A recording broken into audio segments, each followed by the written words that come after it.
پھر اگر کوئی گستاخی کرے، یعنی نبی کا گستاخ ہونا تو یہ تو بہت بڑا شر ہے، نبی کے فرمان کی نافرمانی کرے تو رب نے فرمایا کہ ہو جاؤ بندر۔ میں یہاں پر صرف اتنا کہنا چاہتا ہوں کہ جس کے دل میں نبی کی محبت نہیں ہوتی، یا جس کے دل میں نبی کے لیے گستاخی ہو، یا جس کے دل میں نبی کا ادب اور احترام نہیں ہو، غور سے اس کے چہرے کو دیکھیں تو آپ کو نظر آئے گا کہ اس کے چہرے کی مشابہت بندر سے ہوتی ہے۔ نہیں ہو تو میری اس بات کا آپ تجربہ کر لیں۔ اس کے بعد رب کریم نے ایک بڑا اہم مسئلہ یہاں پر ذکر فرمایا، آیت نمبر 83 ہے، اور اس آیت نمبر 83 میں رب کریم نے فرمایا کہ اے بنی اسرائیلیوں، تم نے ہم سے یہ وعدہ لیا کہ اللہ کے سوا کسی کی عبادت نہیں کرو گے، اور اسی کے ساتھ دوسرا ذکر یہ ہوا کہ وَبِالْوَالِدَيْنِ احسانا، اللہ کی عبادت کرو گے اور والدین کے ساتھ حسن سلوک کرو گے۔ پورے قرآن مجید میں جہاں پر بھی اللہ نے اپنی عبادت کا ذکر کیا ہے، اسی کے ساتھ رب کریم نے والدین کی اطاعت کا ذکر کیا۔ میں نے کل کے درس میں یہ کہا تھا کہ کچھ عبادتیں ایسی ہیں کہ جو مرتبط ہیں، ملی ہوئی ہیں، جڑی ہوئی ہیں دوسری عبادت سے۔ اطیعوا اللہ و اطیعوا الرسول، اطاعت اللہ کی، اطاعت اس کے رسول کی۔ اللہ کی اطاعت کرے، رسول کی نہ کرے تو اللہ کی اطاعت نہیں ہوگی۔ رسول کی اطاعت کرے، اللہ کی نہ کرے تو پھر یہ رسول کی اطاعت نہیں ہوگی۔ اقیموا الصلاۃ وآتوا الزکاۃ، نماز قائم کرو، زکوٰۃ دیتے رہو۔ تو نماز قائم کرتا، زکوٰۃ نہیں دیتا، زکوٰۃ دیتا، نماز قائم نہیں کرتا، تو یہ اسی طرح سے لا تعبدون الا اللہ وبالوالدین احسانا، اللہ کی عبادت کرے، والدین سے حسن سلوک نہ کرے، یا والدین سے حسن سلوک کرے، اللہ کی عبادت نہ کرے، یہ ملی ہوئی ہیں، ایک کے ساتھ دوسری کرنی پڑے گی، ایک کرنے سے دوسری نہیں ہوگی، یاد رہے گا۔ تو اسی کے ساتھ رب کریم نے فرمایا، اب آپ دیکھیں کہ رب کریم ہمارا کیسا کرم کرنے والا مالک، کہ وہ ہمیں بتا رہا کہ والدین اتنی بڑی نعمت ہے کہ جب جب تم اپنے رب کی عبادت کرو گے تب تب تمہیں اپنے ماں باپ کی بھی اطاعت اور ان سے حسن سلوک اور ان کی خدمت کرنی پڑے گی۔ اگر ماں باپ العیاذ باللہ ایمان والے نہ بھی ہوں تب بھی آپ پر ان کی خدمت لازم ہے، ان کی خدمت لازم ہے۔ اس کے بعد پھر فرمائے اسی آیت میں وذی القربیٰ، جو تمہارے رشتہ دار ہیں تم نے ان کی بھی جو ہے وہ پوری خدمت کرنی ہے۔ اور یہاں پر رشتہ دار سے مراد کون سا رشتہ دار ہے؟ سب سے پہلے رشتے میں جو قریبی رشتہ ہے وہ ہے بھائی کا رشتہ، پھر بہن کا رشتہ، پھر چچا کا رشتہ، پھر خالہ کا رشتہ، اور اسی طرح سے پھر رشتے آگے بڑھتے چلے جائیں گے۔ تو رب کریم نے فرمایا کہ تم نے وعدہ کیا، کیا مطلب کہ شاید بنی اسرائیلیوں کے اندر یہ عادت تھی کہ وہ خدا کی عبادت سے منحرف ہو جاتے تھے، ماں باپ کے نافرمان ہو جاتے تھے، اپنے رشتہ داروں سے وہ قطع تعلق کرتے تھے۔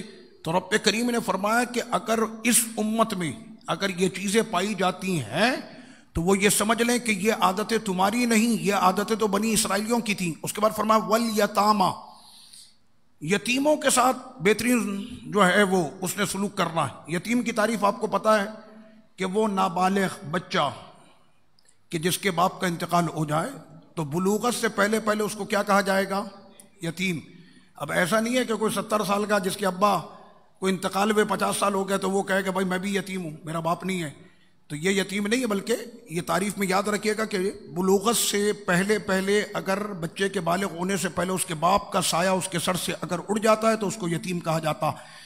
مسکین، مسکین کا بھی خیال رکھنا ہے۔ مسکین کیا؟ کہ جس کے پاس ایک وقت کی بھی روٹی نہ ہو کھانے کے لیے، تو اس کو کہا جاتا ہے مسکین۔ اس کے بعد پھر کیا فرمایا؟ دیکھیں توجہ، قرآن کی ترتیب کو آپ سمجھیں۔ فرمایا سب سے پہلے اللہ کی عبادت، والدین سے حسن سلوک، رشتہ داروں کا خیال رکھنا، یتیم کا خیال رکھنا، مسکین کا خیال رکھنا۔ اس کے بعد کیا فرمایا؟ وَقُولُوا لِلنَّاسِ حُسْنًا، لوگوں سے جب بھی کہنا تو اچھا کہنا، زبانوں پہ گالی، کڑوا مزاج، بد اخلاق، اللہ کو کسی بھی قوم میں یہ پسند ہی نہیں تھا۔ فرمایا جب بھی کہنا تو اچھا کہنا۔ آقا علیہ الصلوۃ والتسلیم کے دربار میں ایک عورت کا ذکر کیا، صحابہ کرام علیہم رضوان نے کہنے لگے یا رسول اللہ صلی اللہ علیہ وسلم، وہ فلانی جو عورت ہے وہ بڑی روزے دار، صوامہ، قوامہ، راتوں میں پوری پوری رات جو ہے وہ نمازیں پڑھتی ہے تو آقا علیہ الصلوۃ والسلام نے فرمایا وہ جہنم میں ہے۔ تو صحابہ کرام کو بڑی حیرت ہوئی کہ سرکار اتنی عبادت کرنے کے باوجود وہ جہنم میں ہے؟ تو آقا علیہ الصلوۃ والسلام نے فرمایا کیونکہ اس کا پڑوسی جو ہے وہ اس کی زبان سے جو ہے وہ اذیت پاتا ہے، وہ اپنے پڑوس کو اپنی زبان سے اذیت دیتی ہے۔ تو میرے سرکار نے فرمایا کہ لاکھ عبادتیں کر لے اس کے باوجود بھی وہ جہنمی ہے۔ اچھا، یہ سارا ذکر قرآن نے کر دیا، آخری بات کیا کی کہ جب بھی کہنا کسی سے تو اچھی بات کہنا، اس کے بعد کیا فرمایا وَأَقِیمُوا الصَّلَاةَ۔ یہ ساری چیزیں اپنے اندر پا لینے کے بعد پھر فرمایا نماز قائم کرنا۔ کو سمجھ میں آ رہا ہے؟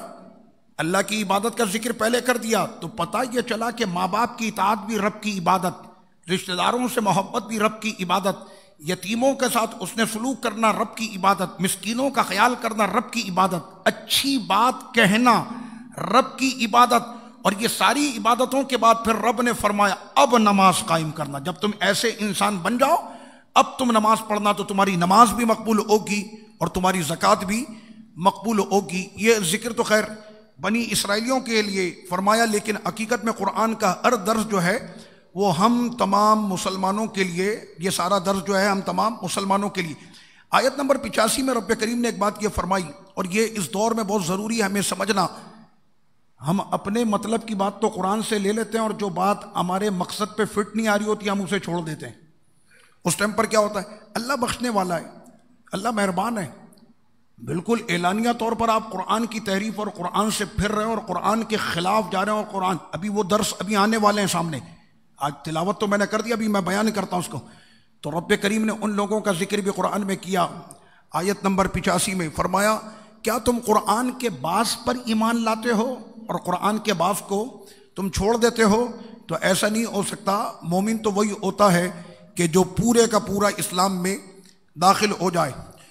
اس کے بعد رب کریم نے آیت نمبر 94 میں ایک بڑا اہم درس ہے، اور وہ یہ ہے کہ جس کو آخرت کی فکر ہوتی ہے اور اللہ کی بارگاہ میں وہ ایسا مخلص بندہ ہو جاتا ہے کہ اس کو ہر کام جو بھی وہ کرے تو اس سے پوچھے یہ کیوں کیا؟ کہنے رب کی رضا کے لیے۔ یہ کیوں کیا؟ کہنے رب کی رضا کے لیے۔ یہ کیوں کیا؟ رب کی رضا کے لیے۔ تو رب کریم نے فرمایا اس بندے کی پہچان جانتے ہو کیا ہوگی؟ وہ کبھی موت سے نہیں ڈرے گا، وہ کبھی موت سے نہیں ڈرے گا۔ فَتَمَنَّوُا الْمَوْتَ، وہ موت کی تمنا کرے گا۔ ان کنتم صادقین، اگر سچے ہو تو پھر وہ موت سے نہیں گھبراتا۔ کیوں؟ کہنے لگے ادھر آنکھ بند ہوگی ادھر دیدار مصطفیٰ ملے گا۔ تو یہ ایمان جن کے مضبوط ہوتے ہیں ان کے لیے رب کریم نے یہ فرما دیا۔ ایک بڑا اہم مسئلہ قرآن مجید، چونکہ یہ ہمارے لیے درس ادب بھی ہے اور درس عبرت بھی ہے، تو آیت نمبر 104 میں رب کریم نے فرمایا اے ایمان والوں، آج کے بعد میرے حبیب کے دربار میں کبھی بھی تم نے جو ہے وہ راعنا نہیں کہنا، راعنا نہیں کہنا۔ مسئلہ کیا تھا کہ یہود جو تھے انہوں نے وہ دیکھا کہ صحابہ کرام علیہم الرضوان سرور کونین صلی اللہ علیہ وسلم کی بارگاہ میں کہتے ہیں راعینا یا رسول اللہ، سرکار ہم پہ نظر کرم فرمائیں۔ بات ہمارے آپ نے جو فرمائی، آپ کی فصاحت اور بلاغت اتنی تھی کہ ہمارے وہ بات سمجھ میں نہیں آئی، آپ دوبارہ اس کی وضاحت فرمائیں۔ تو کیا لفظ استعمال کرتے تھے؟ راعینا۔ تو یہود جو تھے انہوں نے اس لفظ کو لیا اور توڑ مروڑ کر اس کو یوں بنایا راعینا۔ اسی لیے میں کہتا ہوں قرآن مجید پڑھتے وقت اگر تلاوت کا خیال نہ رکھا، اب لفظ پڑھنا ہے جلدی سے راعینا، ہماری رعایت فرمائیں۔ اب اگر اس کو کھینچ کے پڑھا نا راعینا تو اس کا مطلب یہ ہوگا ہمارا چرواہا۔ تو وہ اس معنی میں جب لیا، لفظ بھی ٹھیک، فصاحت بھی ہے، بلاغت بھی ہے، قرآن کا لفظ بھی ہے، سب کچھ ہے، لیکن بارگاہ رسالت میں جب انہوں نے اس کو غلط معنی میں استعمال کیا، میرے رب نے فرمایا کہ اس لفظ کا بائیکاٹ، اور آج کے بعد تم نے رائنا کہنا ہی نہیں ہے، لفظ ہی بدل دو۔ میرے مالک کیا کہنا ہے؟ فرمایا کہنا انظرنا، سرکار ہم پہ نظر کرم فرمائے۔ میں نے کہا بارگاہ رسالت اور اپنے حبیب کے دربار کا ادب تو خود خدا سکھاتا کہ ایسا ادب ہونا چاہیے۔ اس کے بعد یہاں پر بڑا اہم مسئلہ وہ یہ آیت نمبر 109 میں اور آیت نمبر 110 میں کہ نماز قائم رکھو، زکوٰۃ دو، اور تم یہ دیکھو کہ تم نے اپنے کل کے لیے آگے کیا پیش کیا ہے۔ ایک ہوتا ہے نا کہ بھیا میں ذرا باہر جا رہا ہوں، یہ میرا سامان ہے، ذرا خیال سے رکھنا، واپس آیا پلٹ کے کہنا میرا سامان، کہنا کون سا سامان؟ تو یہ ہمارے یہاں دنیا میں ہو جاتا۔ میرے خدا نے فرمایا کہ تو رب کے بارگاہ میں جو بھی چیزیں تم ابھی سے پیش کر رہے ہو، جب تم رب کے حضور آؤ گے تمہارا رب تم کو وہ تمام چیزیں عطا کر دے گا۔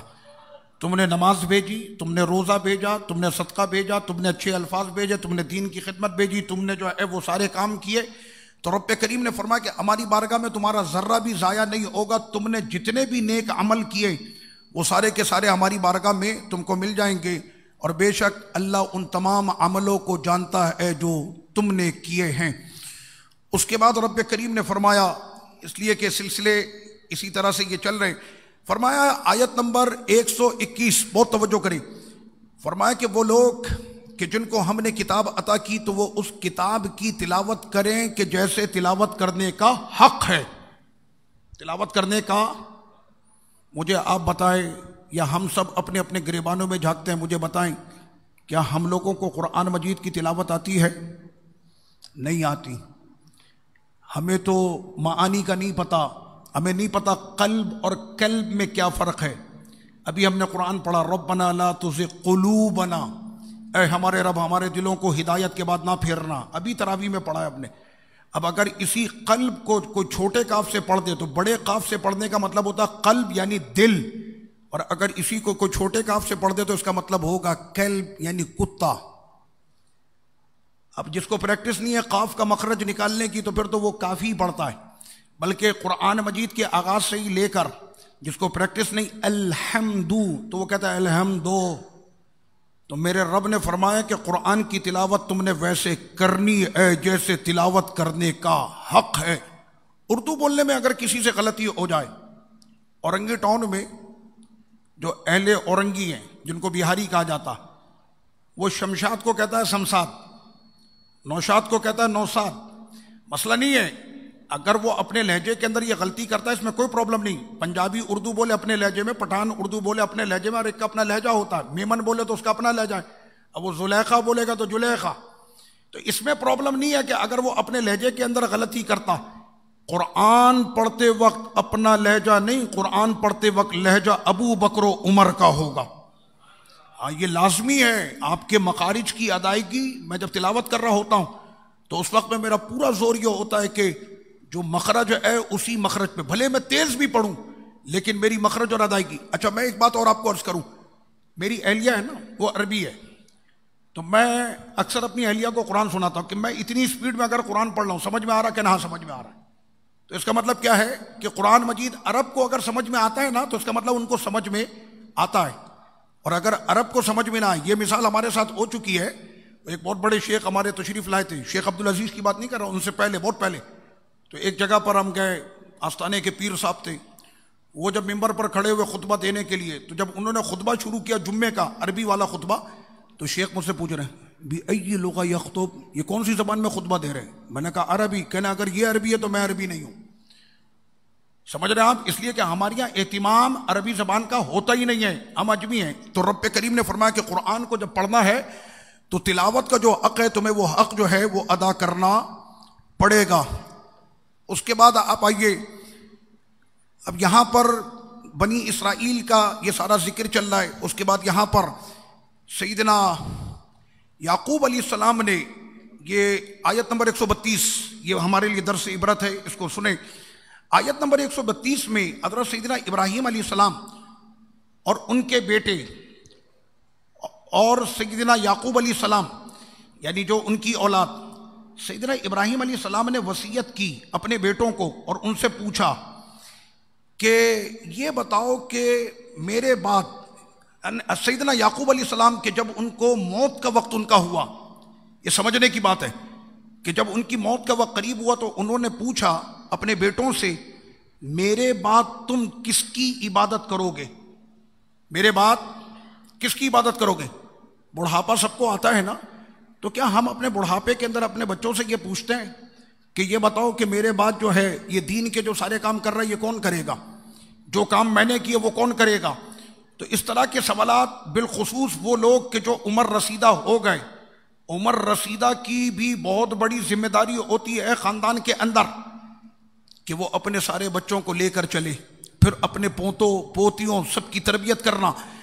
تو اللہ کے نبی یعقوب علیہ السلام اپنے بیٹوں سے یہ فرما رہے ہیں کہ میرے بعد جو ہے یہ سلسلہ کون، تم لوگ کس کی عبادت کرو گے؟ تو انہوں نے کیا کہا؟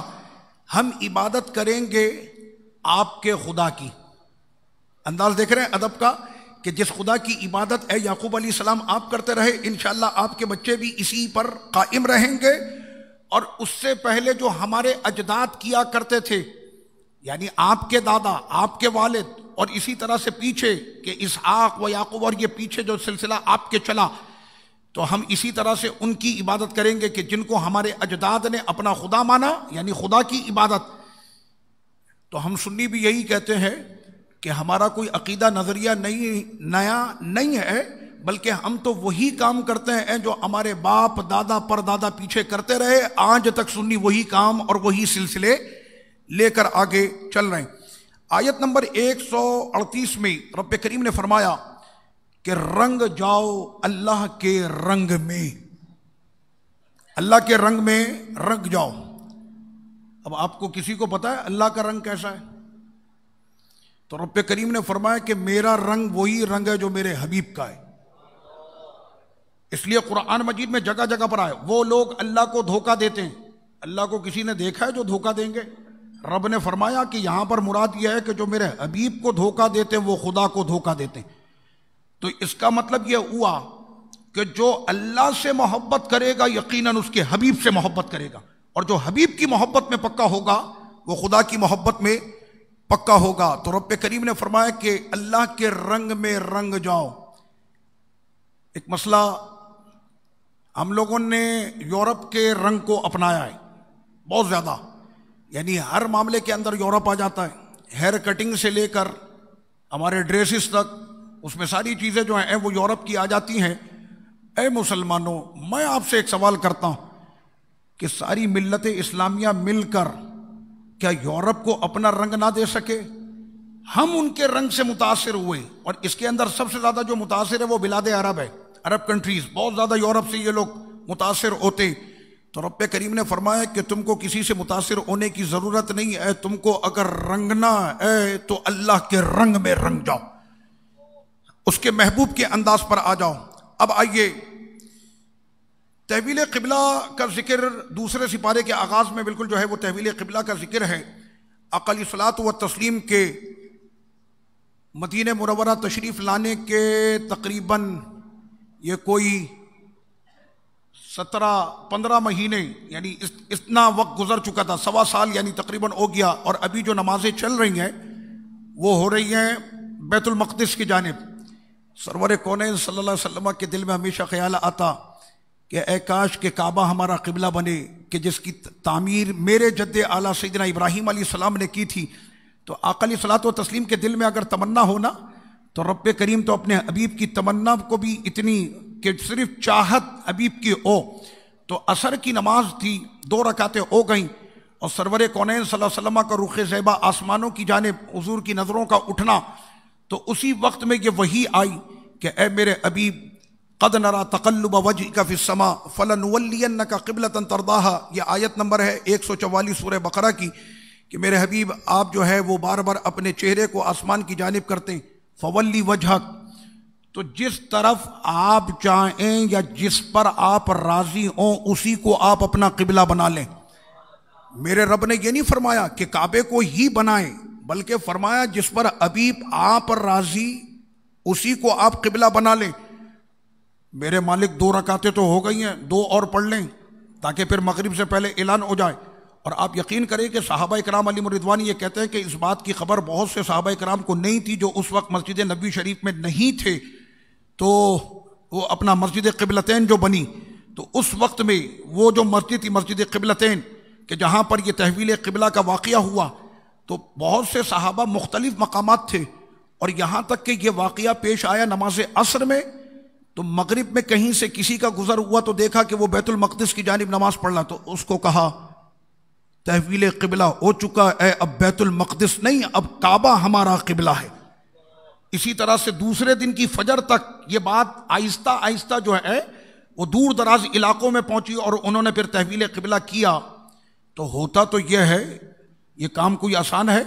ہمارے یہاں اگر ایک نماز کا وقت چینج ہو تو 24 گھنٹے پہلے اس کا اعلان ہوتا ہے کہ کل سے نماز فجر کی جماعت اتنے بجے ہوگی، تو جماعت کا ٹائم اگر بدلنا ہو تو اس کے لیے ایک دن پہلے اعلان کیا جاتا ہے۔ یہاں پہ جماعت کا وقت نہیں بدل رہا، یہاں پر قبلہ بدل رہا۔ تو ہونا تو یہ چاہیے کہ اس کا پہلے اعلان ہو، سب کو خبر جائے، اس کے بعد پھر تحویل قبلہ ہو۔ حبیب آپ کے دل میں جو چاہت پیدا ہو گئی، میری عبادت بعد میں ہوگی، آپ کی چاہت پہلے ہوگی، ابھی کریں ابھی، ایسی محبت رب کریم۔ اور یہ تحویل قبلہ کا جو ہے وہ یہاں پر ذکر آ گیا۔ اس کے بعد پھر رب کریم نے فرمایا کہ تم مجھ کو یاد کرو، میں تم کو یاد کروں گا، تم میرا شکر کرو اور میری نعمتوں سے جو ہے وہ انکار نہ کرو۔ بندہ جب بھی اپنے رب کو یاد کرتا ہے اس کا خدا اسے یاد کر رہا ہوتا ہے۔ بس یہ ذہن میں رکھیے گا کہ جس وقت بھی جس جگہ بھی آپ اپنے خدا کو یاد کریں گے نا، تو آپ کا خدا اس وقت میں آپ کو یاد کر رہا ہوگا۔ تصور کریں خدا کی بارگاہ میں آپ کا ذکر ہونا۔ حدیث قدسی میں کیا فرمایا؟ میرا بندہ مجھ کو ایک بار یاد کرے اور میرا بندہ مجھ کو تنہائی میں یاد کرے، میں اسے تنہائی میں یاد کرتا ہوں۔ وہ اگر مجمع میں یاد کرے تو میں اس سے بھی افضل مجمع میں اس کو یاد کرتا ہوں۔ اور وہ مجمع کون سا؟ کہنے فرشتوں کا مجمع۔ وہ محفل سب سے افضل ہوتی ہے جس محفل میں خود بارگاہ الہی اور رب ذوالجلال کی تجلیات ہوں۔ اس سے افضل کوئی محفل ہو سکتی ہے کہ جس میں رب کریم اپنے بندے کو یاد کرے؟ میرا بندہ میری جانب ایک بالش آئے، میں ایک ہاتھ آتا ہوں، بندہ ایک ہاتھ آئے تو میں چل کر آتا ہوں، بندہ چل کر آئے تو میری رحمت دوڑ کر آتی۔ فَاذْكُرُونِي أَذْكُرْكُمْ، تم مجھے یاد کرو میں تمہیں یاد کروں گا۔ نہیں، تم مجھے یاد کرو میں تمہارا چرچا کر دوں گا۔ ہاں، پھر تمہارا چرچا ہوگا۔ اور جن لوگوں کا چرچا میرے رب نے کیا، کیسا چرچا ہو رہا ہے آج تک؟ ہو رہا ہے کہ نہیں ہو رہا؟ 1000 سال، 1400 سال، 1200 سال جن کو دنیا سے گئے ہوئے ہو گیا۔ اس کے بعد یہاں پر اے مومنو، رب کریم نے فرمایا کہ جو اللہ کی راہ میں قتل کر دیے جائیں انہیں کبھی مردہ نہیں سمجھنا، وہ سارے کے سارے زندہ ہیں لیکن تم کو شعور نہیں۔ ہم تمہیں آزمائیں گے، کبھی خوف سے، کبھی بھوک سے، کبھی مال کی قلت سے، کبھی جان کے جانے سے، کبھی نعمتوں کے چھن جانے سے۔ صبر کرنا خوشخبری صبر والوں کے لیے ہے۔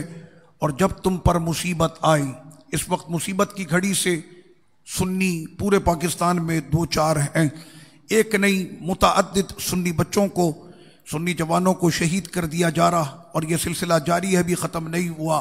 تو رب کریم نے فرمایا کہ تم پر جب بھی مصیبت کی گھڑی ہو اور دل تمہارا بے قرار اور بے چین ہونے لگے تو کہنا انا للہ و انا الیہ راجعون۔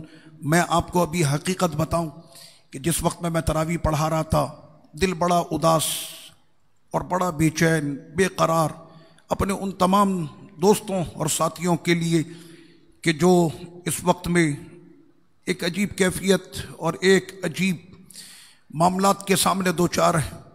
میں نے آخری آیت جب پڑھی نا سورہ بقرہ کی، تو اس میں ایسے کہ میں اپنے رب سے کہہ رہا ہوں، اے ہمارے رب ہمارا مواخذہ نہ کرنا، ہم اس کی طاقت نہیں رکھتے، اور جس چیز کی ہم طاقت نہیں رکھتے تو وہ بوجھ بھی ہم پہ اے ہمارے رب نہ ڈالنا، اے ہمارے رب ہم کو گرفت نہ کرنا، ورنہ اگر میرے رب نے گرفت کر دی کہ تم طاقت ہونے کے باوجود کیا کر رہے تھے، تمہارا عمل کیا رہا، تمہارا کردار کیا رہا، تم نے کیا کیا۔ اب یقین کریں کہ اس وقت میں پڑھتے وقت وہ ساری باتیں جب یاد آئیں تو میں نے ٹوٹ کر ان آیتوں کی پھر جب تلاوت کی اور اپنے رب کے حضور جب میں گڑ گڑایا، اب یقین کریں اسی وقت میں دل کو تسلی ہوئی۔ یہ قرآن مجید کی آیتوں کی روحانیت ہوتی ہے کہ اس کا اثر دلوں پر ہوتا ہے، نہ ہو تو میری بات کا تجربہ تنہائی میں کر کے دیکھیے گا، صرف ایک مرتبہ کہیے گا ربنا۔ اس ربنا کہنے کے اندر آپ کو ایسا دلی اطمینان نصیب ہوگا۔ اس کے بعد پھر یہاں پر آیت نمبر 185 میں رب کریم نے فرمایا کہ بے شک صفا اور مروہ اللہ کی نشانیاں ہیں، اور یہ جس نے حج کیا بیت اللہ کا یا عمرہ کیا تو اس کے لیے کہ وہ صفا اور مروہ کا بھی طواف کرے، اور جس نے اس کام کو نیکی کی نیت سے کیا تو اللہ تعالیٰ جانتا ہے کہ جو اس کے شکر گزار بندے ہیں۔ آیت نمبر 165، اپنے خدا سے محبت کرو۔ کتنی محبت کرنی ہے؟ تو رب کریم نے فرمایا کہ لوگ تو اپنے ماں باپ کا ذکر کرتے کرتے نہیں تھکتے، اپنے قوم قبیلے کا ذکر کرتے کرتے نہیں تھکتے، لیکن مجھ سے جو محبت کرنے والا ہوتا اس کی زبان پر کسی کا ذکر نہیں ہوتا، ذکر ہوتا ہے تو صرف میرا ذکر ہوتا۔ وہ اپنی ماں سے، اپنے باپ سے، اپنے قوم قبیلے سے وہ مجھ سے محبت کرتا ہے۔ کہنے شدید، فرمایا نہیں اشد، وہ میری محبت میں شدت رکھتا، وہ شدت کی محبت کرتا ہے مجھ سے۔ قرآن مجید کی ان آیتوں میں اب رب کریم نے فرمایا آیت نمبر 168، اے لوگوں کھاؤ، اللہ نے جو چیزیں زمین سے تمہارے لیے پیدا کی، اس میں دو چیزیں، اکنامکس کے جو طلبہ ہیں وہ اس کو سمجھ لے، کیا کہتے ہیں اقتصاد، معاشیات، دو چیزوں کا رب کریم نے ذکر فرمایا، حلال ہو یعنی جو کمانے کا طریقہ ہے تمہارا وہ حلال ہو، اور جو چیز تم حلال طریقے سے گھر میں لا رہے ہو وہ پاک ہو۔ کمانے کا طریقہ بھی حلال، اور آنے والی جو چیز ہے وہ بھی حلال، یعنی کمایا تم نے حلال سے، تو یہ نہیں ہے کہ حلال کما کے پھر شراب خرید لو، یہ نہیں ہے، تمہاری کمائی بھی حلال ہو اور جس کمائی سے تم نے جو چیز خریدی وہ بھی حلال ہو۔ اسی دو لفظوں پر پوری اقتصاد اور انہی دو لفظوں پر پوری معاشیات کھڑی ہے، حلال ہو اور پاکیزہ ہو، بس اسی کے اوپر سارا جو ہے اقتصاد کا پورا سسٹم جو ہے وہ اسی پر چلتا۔ آیت نمبر 173 میں فرمایا کہ اللہ نے تم پر حرام کر دیا مردے کو، خون کو، خنزیر کے گوشت کو، اور وہ جانور کے جس کو ذبح کرتے وقت اللہ کے سوا کسی اور کا نام لیا جائے۔ یہ گوشت کا مسئلہ بڑا اہم مسئلہ ہے، مردار حرام ہے، خون حرام ہے، خنزیر کا گوشت وہ حرام ہے، اور وہ جانور جو ذبح کرتے وقت اس جانور پہ اللہ کے سوا کسی اور کا نام لیا جائے تو وہ جانور بھی حرام ہے۔ قرآن مجید کا معنی جب بھی بیان کرے تو بالکل صحیح بیان کرے، اس کو اس معنی میں نہ لے لیا جائے کہ کسی جانور کے لیے اگر کسی نے یہ کہہ دیا کہ 11ویں شریف میں غوث پاک کی نیاز ہوگی تو یہ گائے میں اس میں ذبح کروں گا، کہنے اس کا گوشت کھانا بھی حرام ہے، میں نے معاذ اللہ یہ کیسے حرام ہو گیا؟ پھر تو قربانی کا اپنا گوشت کھانا بھی حرام ہے، جو بھی جانور خرید کے لاتا، گائے لا، اس میں کتنے حصے؟ کہنے 7، کہنے کس کے نام پہ کرو گے؟ تو کوئی بھی یہ نہیں کہتا اللہ کے نام پہ، کہتا پہلا نام سرکار کا، پہلا نام پیارے آقا کا، اس کے بعد میاں بیوی، کتنے ہو گئے؟ 4، 3، اب بچے 4، کہنے 4 بیٹوں کے نام پہ کر دوں گا۔ میں نے کہا خدا کے نام پہ نہیں کر رہا، اس میں تو سرکار کا نام ہے، میاں بیوی کا نام ہے، 4 بیٹوں کا نام ہے، خدا کا نام تو ہے ہی نہیں، حالانکہ وہ قربانی کر رہا، اور کسی نے اس کو ناجائز اور حرام بھی نہیں کہا، صرف ایک مثال میں نے سمجھانے کے لیے دی ہے، کیونکہ سب کو یہ پتا ہے کہ پاکستان مسلمانوں کا ملک ہے، تو یہاں پر سیتا گیتا کی کوئی بلی نہیں چڑھائے گا، یہاں پر جو بھی ذبح کرے گا اپنے خدا کا نام لے کے ذبح کرے گا۔ تو ذبح کرتے وقت چونکہ وہ کفار کا طریقہ تھا، وہ بلی دیتے ہیں، اور آج تک ان کے یہاں بلی کا یہ سلسلہ موجود ہے، تو اس وجہ سے اس کو کہا کہ جو اللہ کے سوا کسی اور کے نام پر ذبح کیا جائے، یعنی ذبح کرتے وقت وہ بتوں کے نام لیتے ہیں، تو اس طرح کا کوئی بھی جانور ہے تو اس کا گوشت وہ حرام ہے۔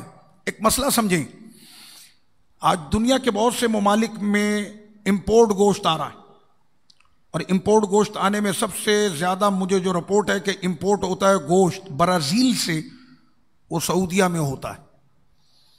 تو آپ کے حاجی حضرات وہ سارے کے سارے وہی گوشت کھا رہے ہوتے ہیں، چاہے گائے کا ہو، چاہے بکرے کا، چاہے چکن ہو، سوائے کچھ مصنوعات اور کچھ کمپنیاں وہاں پر ہیں کہ جن کے گوشت کو کہا جاتا ہے کہ یہ علاقائی ہے اور اس کے ذبح کرنے والے مسلمان ہیں۔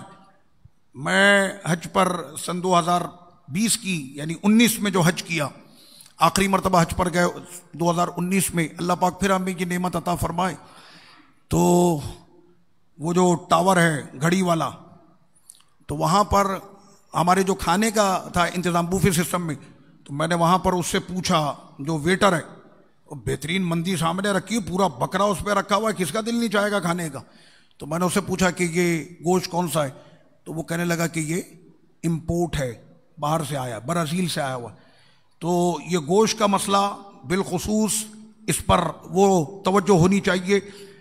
جہاز میں جو آپ کھاتے ہیں تو اس میں بھی یہ کوشش کیا کریں، احتیاطی بہتر ہے۔ ہم نے اپنے بڑوں کو دیکھا کہ وہ جہاز میں اور اس طرح کے مقامات پر وہ گوشت کا استعمال نہیں کرتے تھے۔ اللہ نہ کرے کوئی غلط گوشت یا غیر شرعی طریقے سے ذبح ہونے والا گوشت اگر آپ کے جسم میں اترے تو اس کا پھر اثر ہوتا ہے۔ تو ان چیزوں کے اندر اسی لیے میرے رب نے بار بار قرآن مجید میں جو ان آیتوں کا ذکر کیا، یہ ہمارے لیے تو ذکر کیا کہ تم نے ان چیزوں سے اپنے آپ کو بچانا ہے۔ اب مجھے بتائیں کہ جو قرآن کے درس میں بیٹھتا تو ان کو ان تمام باتوں کا بخوبی جو ہے وہ پتہ چل جاتا۔ اب یہاں پر ایک حکم آ رہا ہے، آیت نمبر جو ہے 178، فرمایا کہ اے ایمان والوں، اللہ نے تم پر قصاص کو جو ہے وہ فرض کر دیا گیا، اگر کسی کا قتل ہو تو قتل میں قصاص۔ اب قصاص کس سے ہوگا؟ آزاد کے بدلے میں آزاد، غلام کے بدلے میں غلام، عورت کے بدلے میں عورت۔ اور اگر مقتول کے گھر والے دیت لے کر اس معاملے کو اس نے خوبی اگر وہ قاتل کو معاف کر دے تو اس کا بھی اختیار رب کریم نے دیا۔ فرمایا کہ قصاص میں زندگی ہے، قصاص میں، آیت نمبر 179، قصاص میں زندگی ہے۔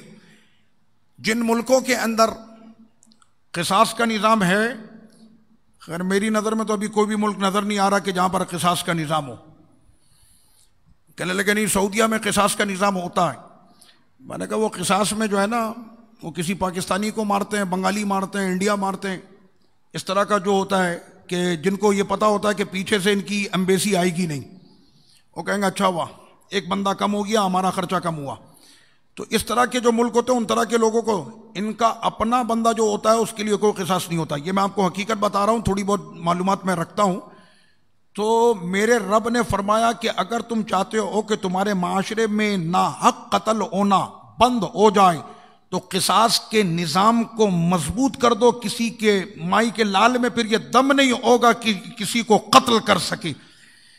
جہاں پر قصاص کا نظام ختم ہو جاتا ہے تو پھر وہاں پر معاشرے میں فتنہ اور فساد پھیلتا ہے۔ اور قرآن نے تو آغاز سے یہی کہہ دیا کہ خدا کو اصلاح والے، امن والے پسند ہیں، فسادی میرے خدا کو پسند نہیں ہیں۔ تو یہ قصاص کا نظام یہاں پر ذکر کیا، اور آج ہم نے اس آیت کی بھی تلاوت کر لی 183، اے ایمان والو تم پر رمضان کے روزوں کو فرض کر دیا گیا تاکہ تم متقی ہو جاؤ۔ یہ رمضان کا مہینہ 30 دن ہے۔ یہ حدیث پاک بھی میں نے صبح فجر میں بھی سنائی۔ وہ حدیث پاک کیا کہ بندہ جب 5 نمازیں پڑھتا تو ایک نماز کے بعد جب وہ دوسری پڑھ لے تو اس کے مابین جو اس کے گناہ ہوتے میرا خدا معاف کر دیتا۔ اس کے بعد ایک جمعے کے بعد دوسرا جمعہ تو بیچ میں جتنے گناہ ہوتے ہیں وہ معاف ہو جاتے۔ رمضان کے 30 دن جس نے عبادت میں گزار لیے میرا خدا پورے سال کے گناہ معاف کر دیتا، پورے سال کے گناہ معاف کر دیے جاتے ہیں۔ تو یہ رمضان، میں شیخ صاحب کا خطاب سن رہا تھا تو انہوں نے اپنے خطاب میں فرمایا کہ اے میری قوم، یہ رمضان کے 30 دنوں میں تم لوگ تیاری کر کے کھڑے ہو جاؤ، جیسے چارجر موبائل کو چارج کرتا اور اگر موبائل کو چارجر نہ ملے تو اس کی اسکرین جو ہے وہ بند ہو جاتی ہے، یہ 30 دن تمہارے لیے چارجنگ کے ہیں، اپنے آپ کو چارج کر لو، پورے 11 مہینے چلتے رہو گے۔ یہ رمضان کے جو 30 دن ہیں یہ مومنوں کی چارجنگ کے دن ہیں، اگر اس میں چارج ہو گئے تو 11 مہینے یہ چارجنگ جو ہے وہ اس کا اثر جو ہے وہ ہوتا رہے گا۔ اب رب کریم نے فرمایا آیت نمبر 184، مجھے گھڑی دے دیجیے گا، گھڑی۔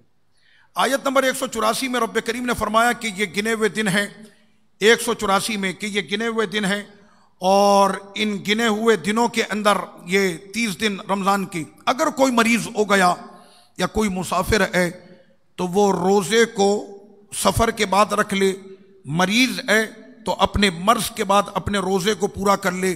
صبح کا ہمارا درس ہوتا ہے درس فقہ، اس میں نے یہ مسئلہ بھی بیان کیا کہ دن ابھی گرمیوں کی وجہ سے تھوڑے لمبے، شوگر کا مریض اگر وہ اتنے ٹائم تک اپنے آپ کو بھوکا پیاسا نہیں رکھ سکتا کہ شوگر اس کی لو ہو جائے گی اور اس کی جان خطرے میں ہو جائے گی، تو ایسے آدمی کے لیے کیا، تو فقہا فرماتے ہیں کہ وہ اپنے روزوں کو بعد میں ادا کر لے، سردیوں کا جب موسم آئے دن چھوٹا ہو جائے تو اس وقت میں وہ اپنا روزہ ادا کر لے۔ یہ میرے رب کا کرم نہیں تو کیا ہے کہ وہ کسی بندے پر اجباری، جس کو ہم کہتے ہیں مجبور کرنا، لازم کر دینا کہ نہیں یہ کام تم نے ایسے ہی کرنا ہے۔ تو اسلام کے اندر کوئی بھی کام زبردستی کا نہیں ہے، بلکہ اس میں رخصت اور رعایت اس کے لیے رکھی گئی۔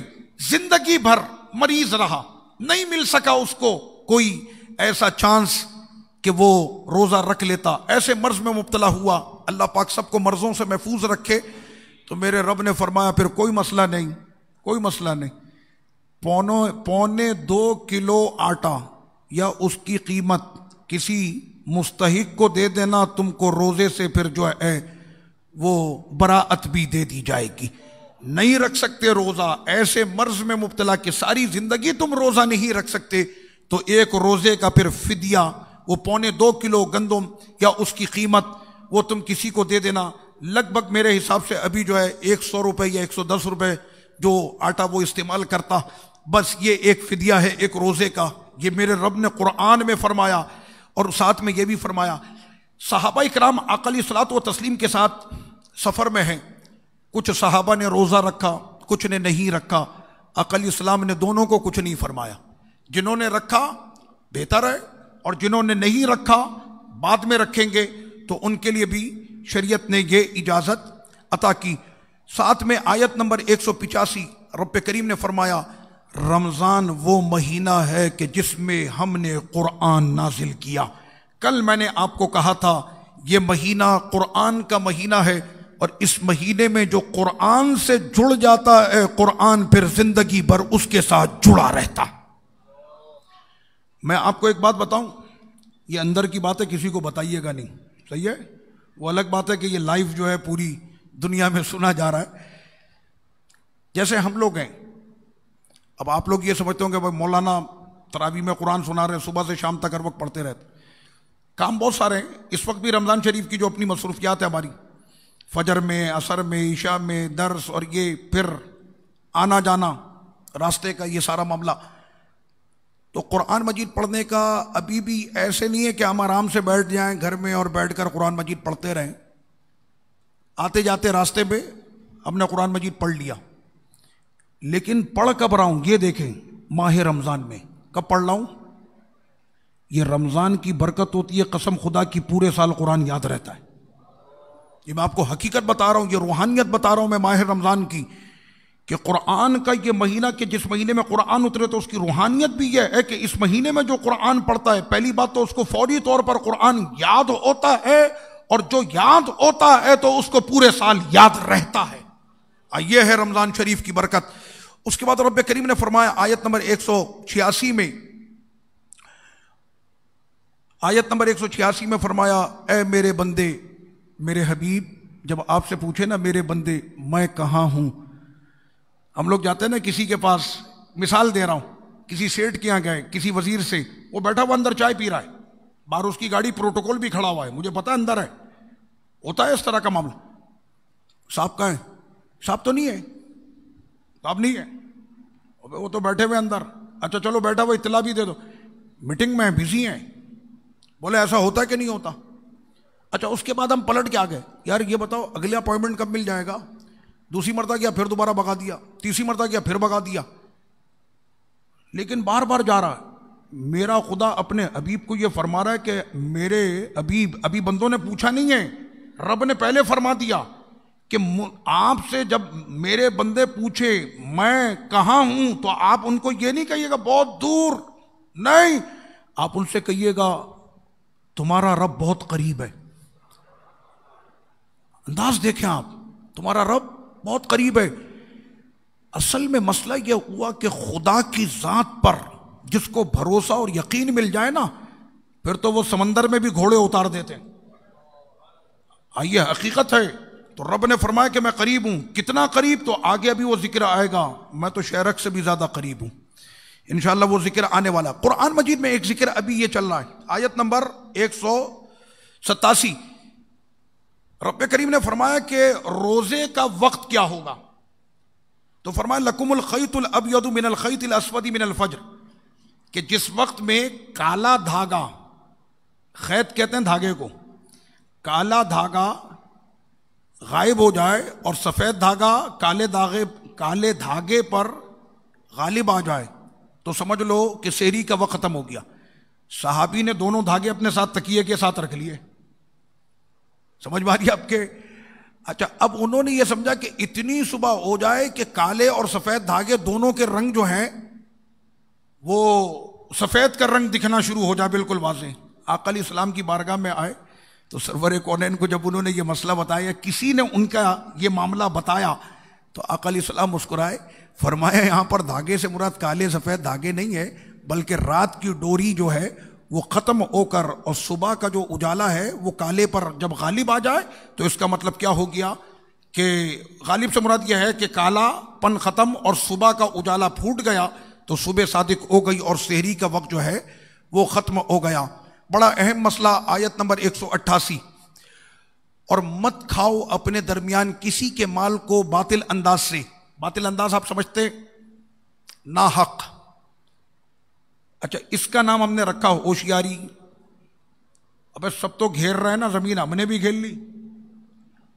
وہ زمین قوم کا حق ہے. وہ زمین اگر گورنمنٹ کی بھی ہے تو گورنمنٹ کے ابا کی زمین نہیں ہوتی، زمین جو ہے وہ قوم کی ہوتی ہے. اب اس میں وہ سیٹنگ کر لی جاتی ہے، تو وہ سیٹنگ کرنے کے اندر تو رب کریم نے فرمایا کسی کا مال جو ہے ناحق طریقے سے مت کھاؤ. کوئی بھی مال، کسی کا بھی مال، سب کو پتا. میرے رب نے اس وقت میں یہ فرما دیا کہ وہ جانتا ہے کہ بندوں کے دلوں کا حال کیا ہوگا. ناحق مال کھانے کے بعد پھر وہ کریں گا کیا؟ فرمایا کہ جس وقت میں وہ آئے گا جس کا مال تم نے کھایا مطالبہ کرنے کے لیے کہ مجھ کو میرا مال واپس دو، تو تم اس کو کہو گے آ جاؤ کورٹ میں. اب جب وہ کورٹ میں پہنچے گا تو وہاں پر تم اس کے لیے کھڑے کرو گے جھوٹے گواہ. یہ میں نہیں کہہ رہا، میرا رب فرما رہا ہے قرآن میں آیت نمبر 188 میں کہ تم اس کو بلاؤ گے ججوں کے سامنے اور اس ٹائم پر تم کھڑے کرو گے جھوٹے گواہ. آپ جانتے ہیں جھوٹی گواہی دینا العیاذ باللہ، جہنم کی آگ جن لوگوں سے ابتدا کی جائے گی ان میں جھوٹا گواہ بھی ہوگا. ہیں کچھ لوگ مخصوص کہ جن سے جہنم کی آگ کا آغاز کیا جائے گا تو اس میں جھوٹا گواہ بھی ہے. تو یہ جھوٹی گواہی دینے والے صرف اس وجہ سے تم جھوٹی گواہی دے رہے ہو تاکہ تم سامنے والی پارٹی کا مال کھا جاؤ باطل طریقے سے، حالانکہ تم جانتے ہو کہ یہ مال تمہارا نہیں ہے. ابھی وہ شکے بھی ابھی سامنے ہمارے آنے والی. آیت نمبر 190 میں رب کریم نے فرمایا کہ میرے حبیب جہاد کریں اللہ کے راستے میں، ایسے جہاد کرنا جیسے جہاد کرنے کا حکم ہے. سیدی فاروق اعظم تھے نا، مکے کی زمین پہ پتھر پڑ لیں، ڈوریاں میں گھسیٹا جا رہا، پیروں میں کانٹے بچھائے جا رہے. فاروق اعظم رضی اللہ عنہ بار بار تلوار کو پکڑتے. سرکار فرمایا نہیں عمر، ابھی نہیں. کیوں نہیں؟ رب کا فرمان نہیں آیا نا. ابھی تو پتھر کھانے، ابھی تو گردن میں ڈورے گھسیٹنے، ابھی تو پشت پر اوجھڑی گرے گی، طائف کی گلیوں میں پتھر پیروں پر پڑیں گے. حکم نہیں. اب جب حکم آیا مدینہ شریف میں کہ میرے حبیب اب تک جو ہے وہ آپ لوگوں نے پتھر کھائے، لیکن اب آپ سمجھ لیں کہ جہاد کا حکم آ گیا، اور جو جس انداز میں آپ کے سامنے لڑنے کے لیے آئے گا اسلام اسی انداز میں اپنا دفاع کرتے ہوئے اس سے لڑے گا. یہ جو آیت ہے یہ جہاد سے متعلق ہے اور یہ حکم جو ہے وہ رب کریم نے فرمایا. لیکن ساتھ میں کیا فرمایا؟ ان اللہ لا يحب المعتدین. جہاد کرتے وقت بھی تم جو ہے وہ تجاوز نہ کرنا، اپنی حدوں سے تجاوز نہ کرنا. آقا علیہ السلام نے کیا فرمایا؟ ان کے بوڑھوں کو مت مارنا، ان کی عورتوں کو مت مارنا، ان کی فصلیں تباہ مت کرنا، ان کے مویشی مت مارنا. اگر یہاں تک کہ گرجے کے اندر ان کے پادری جو اپنی عبادت وہ کر رہے ہیں اپنے طریقے سے، تو تم نے ان سے نہیں لڑنا ہے. اسلام نے آداب سکھائے، آداب کہ یہاں تک کہ جب گھمسان کی جنگ بھی ہو رہی ہو تو ادب کا دامن تمہارے ہاتھ سے چھوٹنا نہیں چاہیے. اس کے بعد رب کریم نے فرمایا آیت نمبر 195 اللہ کی راہ میں خرچ کرو اور اپنے آپ کو ہلاکت میں مت ڈالو. بھلائی کے کام کرو، بے شک اللہ محبت کرتا ہے احسان کرنے والوں سے. اللہ محبت کرتا ہے بھلائی کرنے والوں سے.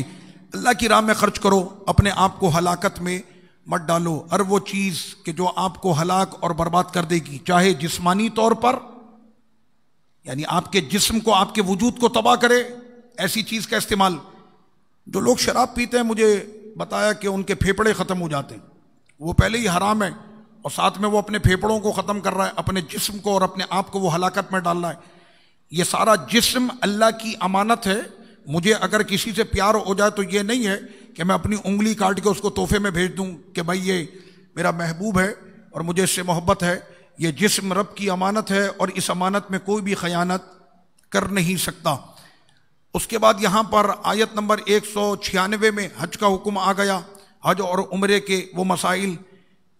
دعا کریں اللہ پاک وہ ہم سے راضی ہو اور وہ در جو اس کا سب کے لیے بند ہو گیا ایک مرتبہ پھر کھل جائے، پھر دوبارہ ہم سب حج پر جائیں، پھر ہم سب عمرے پر جائیں، اور جانے سے پہلے یہاں پر پھر ہم نشست لگائیں، حج کا طریقہ بھی ہم سیکھیں، عمرے کا طریقہ بھی ہم سیکھیں، اور یہ اعلیٰ سلسلہ پھر ہم انشاءاللہ کریں گے۔ ایسا کرتے ہیں، رب کی بارگاہ میں یہ دعا کرتے ہیں کہ مالک ہم نے ابھی اس قرآن مجید کے چیپٹر کو رہنے دیا ہے اس امید کے ساتھ کہ تو جلد از جلد ہم پر کعبہ شریف کے دروازے کھولے گا، اور ہم اس وقت میں قرآن کی ان آیتوں کا درس لیں گے اور درس دیں گے کہ حج کیسے ہوتا ہے اور عمرہ کیسے ہوتا۔ اب یہاں پر ایک مسئلہ، آیت نمبر 216 رب کریم نے فرمایا کہ تم پر جہاد کو جو ہے وہ فرض کر دیا گیا، حالانکہ یہ تمہیں گراں گزرے گا۔ بھائی ہر ایک کو گردن کٹانی ہے، تو رب کریم نے فرمایا مسئلے کو سمجھے، وَعَسَىٰ أَن تَكْرَهُوا شَيْءٍ، جس چیز کو تم ناپسند کرتے ہو سکتا وہی تمہارے لیے بہتر ہو، اور جس کو تم اپنے لیے بہتر سمجھتے ہو سکتا ہے وہ تمہارے لیے بہتر نہ ہو۔ بعض اوقات ہم کسی کام کے لیے نکلتے ہیں اور وہ کام جو ہے وہ نہیں ہوتا، بڑے مزاج میں غصہ آتا، اور تم کو تو غصہ آ رہا ہے، تمہارا رب جانتا ہے کہ یہ کام میں اگر تم پڑ گئے تو یہ تمہارے لیے خطرناک ہوگا، ڈر ہے کہ کہیں تمہارا ایمان ہی نہ چلا جائے۔ میں اپنے تجربے سے بات بتاؤں، اس طرح کے معاملات آئے زندگی کے اندر، دل اندر سے مطمئن نہیں کہ یہ فلاں شخص ہے، اس سے ملنے کے لیے دل مطمئن نہیں ہے، کیونکہ بندہ ٹھیک نہیں ہے، بظاہر تو دکھ رہا ہے لیکن اندر کا حال پتا ہے کہ یہ ٹھیک ہے نہیں، مجبوری ہے، ملنا پڑے گا۔ اب یقین کریں، نکلے ٹائر پنچر ہو گیا، نکلے پیٹرول ختم ہو گیا، کوئی بھی اس طرح کا معاملہ ہو گیا، نہیں ہوئی ملاقات، دل میں اس وقت کیا آیا؟ میرے رب کی رضا نہیں تھی۔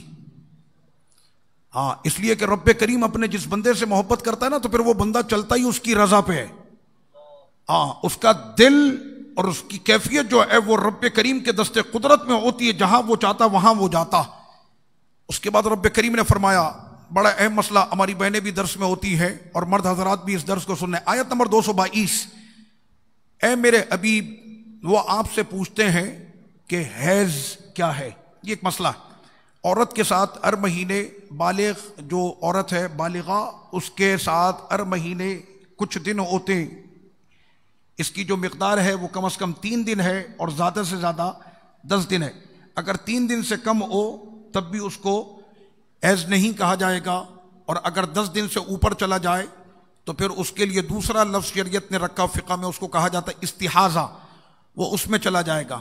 بھائی یہ ذہن میں رکھیں کہ اگر اس کے علاوہ یعنی 3 دن سے کم یا 10 دن سے اوپر اگر وہ جاتا تو اس کیفیت میں عورت نماز بھی پڑھے گی، روزہ بھی رکھے گی، سب کچھ کرے گی، کیونکہ وہ اس کے دن ناپاکی کے نہیں بلکہ وہ بیماری کے ہیں۔ مسئلہ سمجھ گیا آپ؟ خیر خواتین کو یہ بات پتا۔ رب کریم نے یہاں پہ فرمایا کہ وہ آپ سے پوچھتے ہیں کہ یہ ہے کیا؟ میرے حبیب آپ کہیے یہ تکلیف ہے، یہ عورت کے لیے تکلیف ہے، اپنی عورتوں سے دور رہو، ان ناپاکی کے دنوں میں ان کے قریب نہیں ہونا یہاں تک کہ وہ پاک ہو جائیں۔ تو رب نے یہ نہیں فرمایا کہ ان کے قریب مت جانا ورنہ جراثیم لگ جائیں گے، ان کے قریب مت جانا ورنہ تم کو تکلیف ہوگی۔ میرے رب نے سب سے پہلے یہ فرمایا کہ ان دنوں میں کہ جب ناپاکی کے ایام اس پہ گزر رہے ہوتے ہیں تو میری بندی تکلیف میں ہوتی ہے، ایک تو تکلیف میں اوپر سے تمہارا قربت اس کے ساتھ کرنا وہ اور زیادہ اس کے لیے تکلیف دہ ہوگا۔ تو میرے رب نے اپنی بندیوں کے لیے، عورتوں کے لیے، اور بالخصوص تو میں کہوں گا وہ عورتیں کہ جنہیں قرآن اور حدیث اور اسلام کی باتیں پسند نہیں ہے، میرے رب نے ان عورتوں کو تکلیف سے بچایا ہے، اور رب کے حبیب نے تو انہیں مرنے سے بچایا۔ زندگی پیارے مصطفیٰ نے عورتوں کو دی، اور میرے رب نے ان کو جو ہے وہ راحتیں ہی راحتیں عطا کر دیں۔ مجھے ایک بات بتائیں، یورپ کا معاشرہ ہو یا دنیا کا کوئی بھی معاشرہ، عورتوں کے حقوق کے لیے بڑی بات ہوتی، آئے دن اس طرح کی خرافات آتی، میرا جسم میری مرضی اور اس طرح کے لوگ۔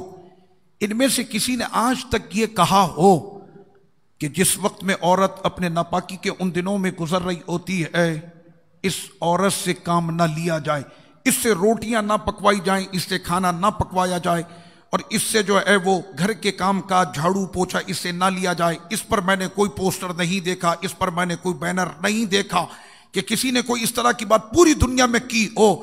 میرا خدا اپنی بندیوں سے اتنی محبت کرتا کہ جب ناپاکی کے دن اس پر آتے ہیں اس طرح سمجھ جاتے ہیں۔ میں اس کی طرف اشارہ ہی نہیں کر رہا، وہ معنی سمجھ میں سب کے آ جاتا۔ دوسرا معنی اس کا آپ سمجھیں کہ تمہاری عورتیں تمہاری کھیتی ہیں، کیا مطلب؟ کہ جس طرح سے ہاری آدھی رات میں اٹھ کر اپنے پیٹ تک پانی کے اندر کھڑا ہوتا ہے اپنی فصل بچانے کے لیے کہ اس کو کوئی جو ہے وہ سنڈی یا اس طرح کا کوئی کیڑا اس کو نہ لگ جائے، تو جس طرح سے ہاری اپنی فصل کو بچاتا ہے تو شوہر اسی طرح اپنی عورت کی خدمت کرتا۔ یہ ہے اس کا مطلب۔ تبھی رب نے مثال دی، تمہاری عورتیں تمہاری کھیتی ہیں، آؤ اپنی کھیتی میں جس طرح چاہو۔ ایک معنی اس کا پہلا والا بھی ہے جو محبت کے تقاضوں کے حوالے سے ہے، اس میں کہ میاں بیوی کے مابین جو رومانس اور محبت اور یہ ساری چیزیں بالکل ہے، لیکن جن لوگوں کو شریعت کا نہیں پتا، قرآن کا نہیں پتا، تو ان لوگوں کو نہیں پتا یہ ہے کہ جو عورت کو اسلام نے احترام دیا ہے۔ مجھے بتائیں نا کتنی پیاری مثال ہے کہ جس طرح سے ہاری اترتا آدھی رات کو اپنی فصل بچانے کے لیے، شوہر کی ذمہ داری ویسے ہاری کی طرح اپنی عورت کو بچائے، اس کی عزت، اس کا خیال، اس کے آرام کا خیال، یہ تمام چیزوں کا ذکر جو ہے وہ اس میں کر دیا گیا۔ اس کے بعد آئیے اب یہاں پر ایک مسئلہ جس کو کہتے ہیں ایلا، ایلا کا ایک مسئلہ ہے، اور وہ ایلا کا مسئلہ ہے کیا اس کو سمجھیں۔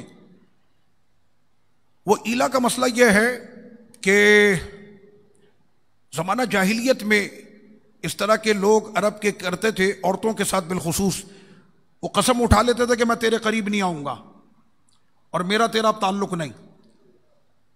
اب وہ اچھا طلاق بھی نہیں دے رہا، عورت 6 مہینے ہو گئے، 8 مہینے ہو گئے، وہ آ ہی نہیں رہا۔ میرے رب نے فرمایا کہ یہ جاہلیت کے نظام اب ختم، کیونکہ میرے حبیب کی آمد کے ساتھ علم کا اجالا پھیل چکا ہے۔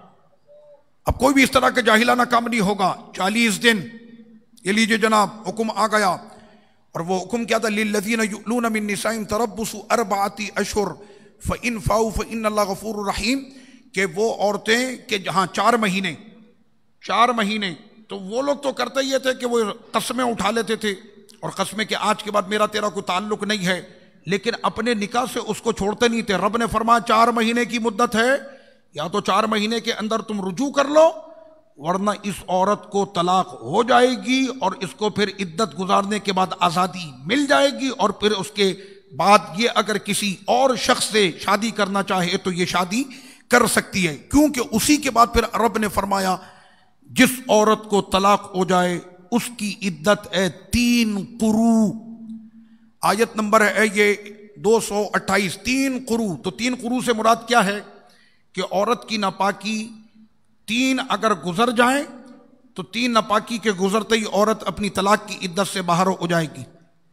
اللہ نہ کرے کہ کسی کا گھر اجڑے، اللہ سب کے گھروں کو سلامت رکھے۔ اللہ کے نزدیک حلال کاموں میں سب سے برا حلال وہ طلاق ہے۔ جس وقت میں طلاق زمین پر ہوتی ہے تو عرش بری تک ہل جاتا۔ یہ طلاق رب کو پسند نہیں۔ طلاق کا اگر کہیں پہ معاملہ، وہ بھی 5ویں پارے کے اندر پورا ذکر آئے گا کہ کس طرح سے صرف طلاق کا مسئلہ طلاق دی جاتی ہے پاکی میں، لیکن کوئی یہ نہ سمجھے کہ ناپاکی میں نہیں ہوتی، اگر کسی نے ناپاکی میں بھی دی تب بھی طلاق واقع ہو جائے گی، لیکن سنت طریقہ کیا ہے؟ ایک پاکی میں ایک طلاق دی جائے اور اس کے بعد پھر انتظار کرے، ہو سکتا ہے کہ ان کے مابین مفاہمت کی کوئی پالیسی پھر قائم ہو جائے اور دونوں کے ٹوٹے دل دوبارہ سے جڑ جائیں، نہیں ہوتا دوسری پاکی میں دوسری، اور اسی طرح سے پھر تیسری پاکی میں تیسری، اور اس طرح کر کے وہ عورت جو ہے اس کے نکاح سے چلی جائے گی۔ تو یہ سنت طریقہ ہے۔ تو عورت کی عدت پھر کتنی ہے؟ 3 قروء۔ جس عورت کو طلاق پڑ جائے اس کی عدت کتنی ہے؟ کہ اس کی 3 ناپاکیاں جیسی گزریں گی تو اس کی طلاق کی جو عدت ہے وہ ختم ہو جائے گی۔ اب لیجئے جناب ایک اور مسئلہ، آیت نمبر 229، مرد کے پاس طلاق کے 2 اختیار ہیں، یعنی وہ 2 مرتبہ اپنی عورت کو طلاق دے سکتا ہے، تیسری مرتبہ جیسی ہی طلاق دے گا تو اس کی عورت ہمیشہ کے لیے اس کے نکاح سے فارغ ہو جائے گی۔ جاہلیت میں یہ بھی ہوتا تھا، ایک طلاق دی اور اس کے بعد اس کو چھوڑ دیا، انہوں نے پھر اپنے طور پر ایک عدت مقرر کی ہوئی تھی کہ اتنی عدت کے اندر اس سے رجوع کر لینا، عدت کا وقت ختم ہونے لگتا رجوع کر لیتے، پھر دوبارہ اس کو طلاق دے دیتے، پھر عدت رجوع کر لیتے، پھر طلاق، پھر رجوع۔ میرے رب نے فرمایا یہ عورتوں کی زندگی کے ساتھ کوئی اس طرح کا کھلواڑ نہ کرے، اے مردوں تمہارے پاس طلاق کا صرف 2 ہی اختیار ہے۔ آپشن کتنے ہیں؟ 2، ایک طلاق 2، اور تیسری جیسے ہی تم دو گے تو پھر یہ عورت اب تمہارے نکاح سے نکل جائے گی، اور اگر تم چاہتے ہو کہ یہ عورت دوبارہ پلٹ کر تمہارے نکاح میں آ جائے تو اس کا طریقہ کار اگلی آیت میں ہی رب کریم نے فرما دیا، اور وہ یہ ہے آیت نمبر 230 کہ اگر چاہتے ہو کہ 3 طلاق کے بعد یہ عورت تمہارے لیے حلال ہو جائے تو اس کا طریقہ یہ ہے کہ یہ عورت کسی اور مرد سے عدت گزارنے کے بعد نکاح کرے اور اس کے ساتھ ازدواجی زندگی کے سارے معاملات کرے، اور اس کے بعد پھر وہاں پر اس کی طلاق ہو، پھر وہ عدت گزار کر اب یہ دوبارہ واپس آ سکتی ہے۔ وجہ اس کی یہ، عرب والوں تم لوگوں نے اپنی موچھیں بڑی تاؤ دے کر رکھی ہوئی ہے، اور اپنے تم لوگ ظام اور تکبر اور اپنے گھمنڈ میں تم رہتے ہو، جب تمہاری عورت کسی اور کے پاس جائے گی پھر تم کو پتا چلے گا کہ دل پہ کتنا بھاری گزرتا۔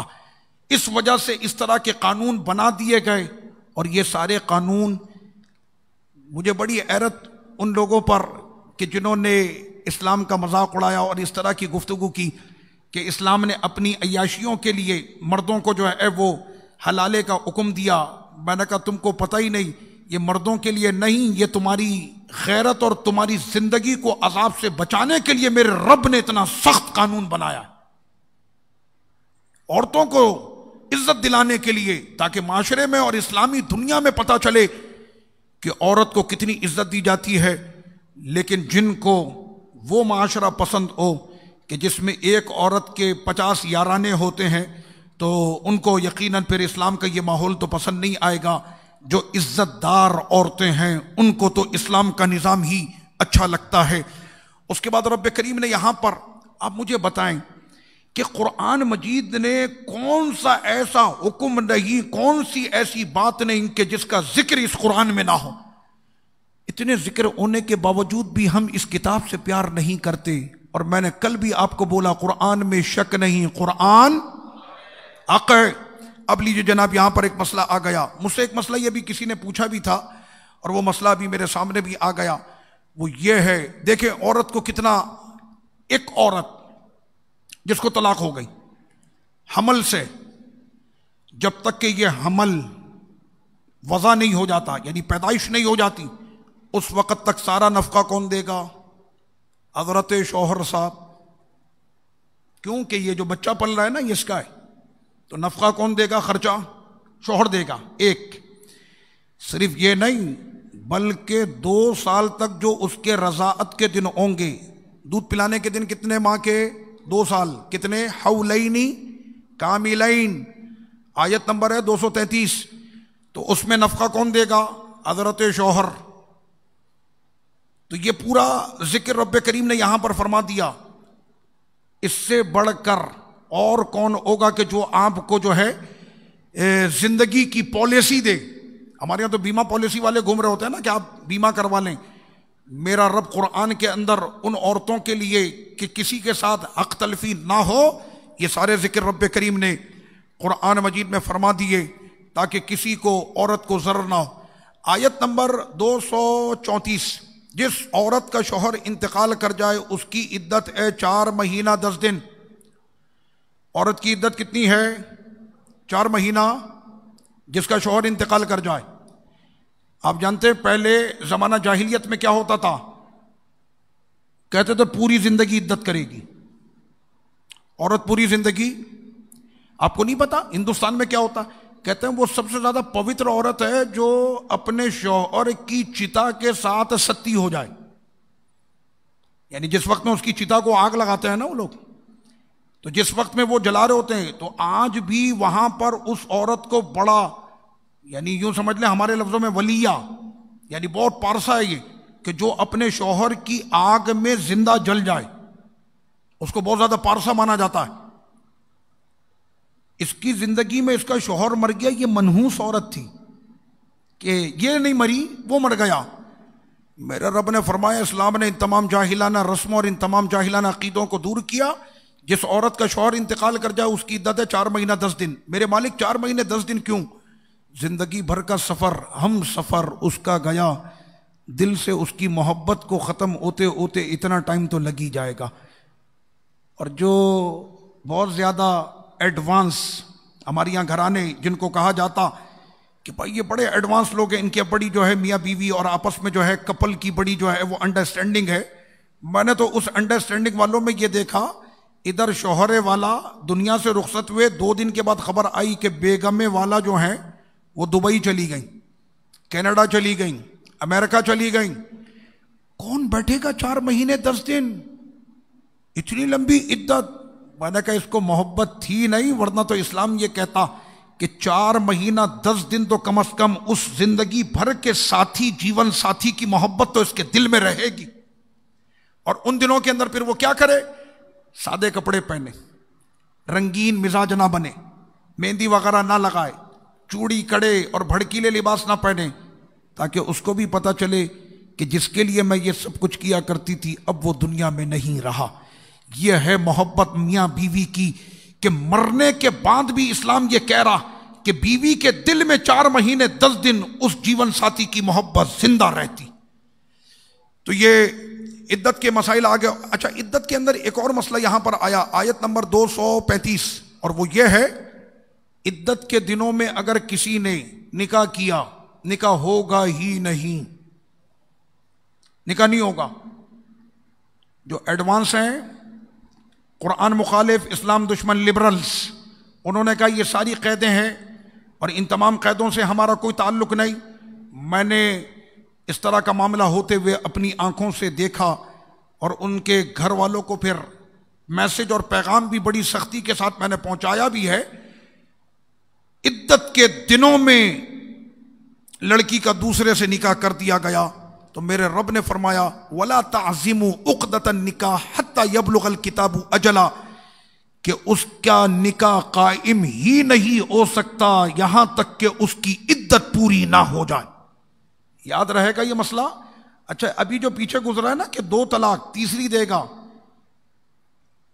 یہ میسج بہت دور تک جا رہا ہمارے سوشل میڈیا کے ذریعے بھی۔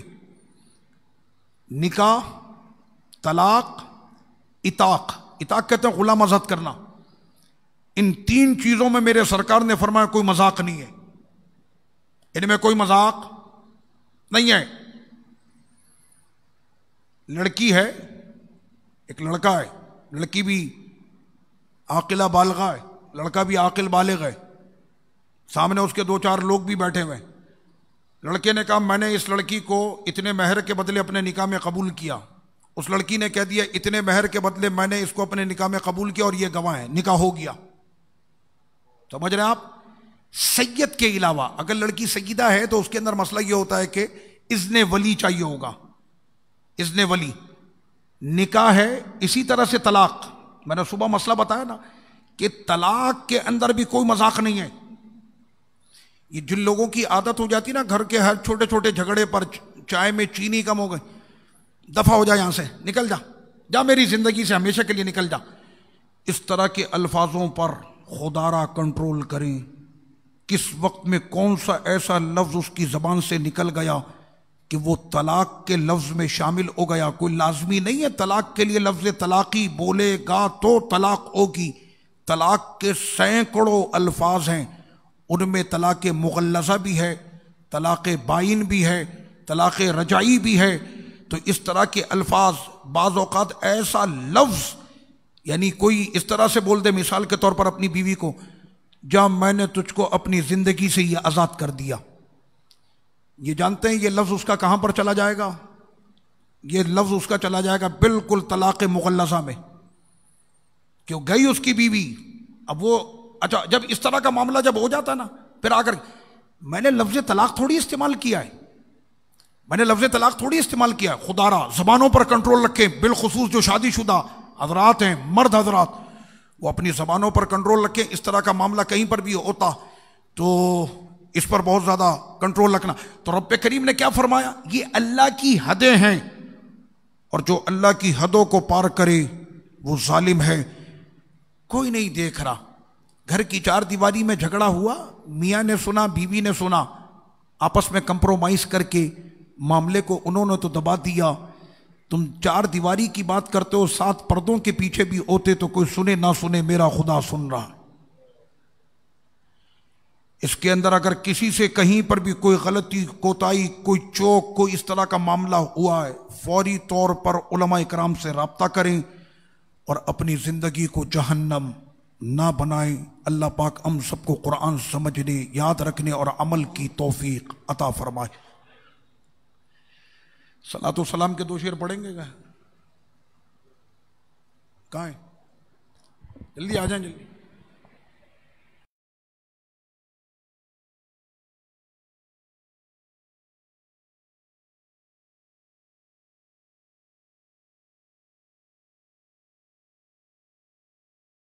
لاکھوں سلام شمع بز میں ہدایت پہ، لاکھوں سلام.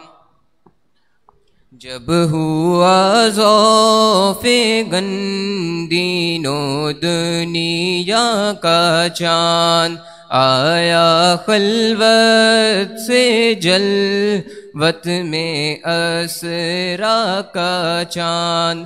نکلا جس وقت مسعود بطحا کا چاند، جے سوہانی گھڑی چمکا طیبہ کا چاند. اس دل افروز ساعت پہ لاکھوں سلام. مصطفیٰ جانے رحمت پہ لاکھوں سلام. شمع بز میں ہدایت پہ لاکھوں سلام. سب سے اعلیٰ نبی کی ہے امت میں ہم، عرش اعلیٰ پہ پہنچے ہیں جن کے قدم.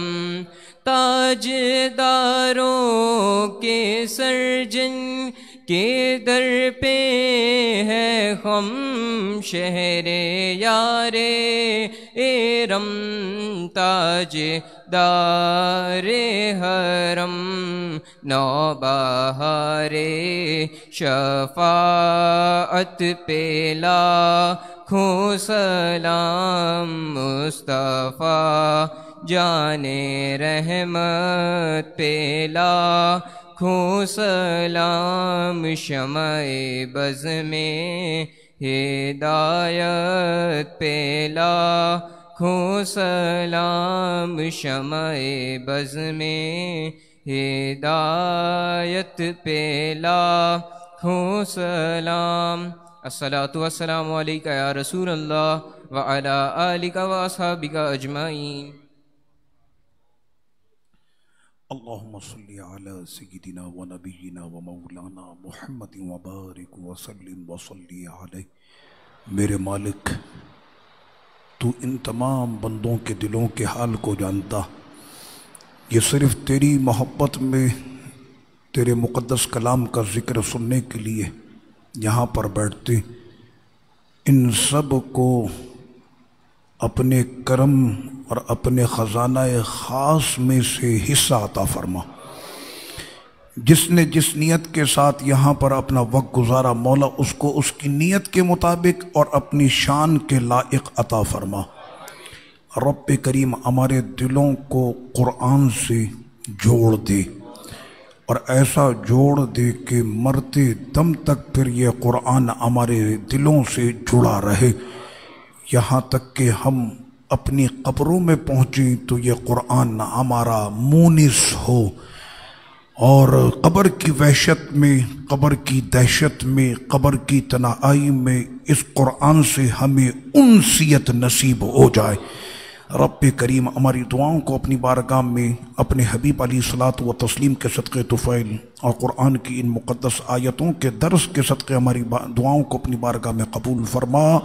وصلی اللہ وسلم علی سیدنا محمد وعلی آلہ وصحبہ اجمعین برحمتک یا ارحم الراحمین۔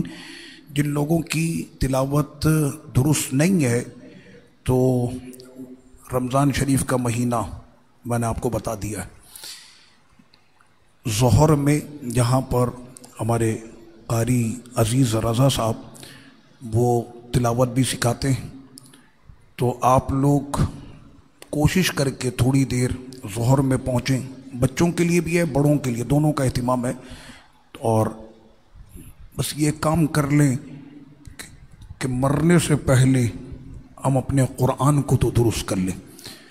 تو بس یہ کوشش کر کے قرآن مجید کو سیکھنے کے لیے یہاں پر حاضر ہو جائیں، بڑی مہربانی۔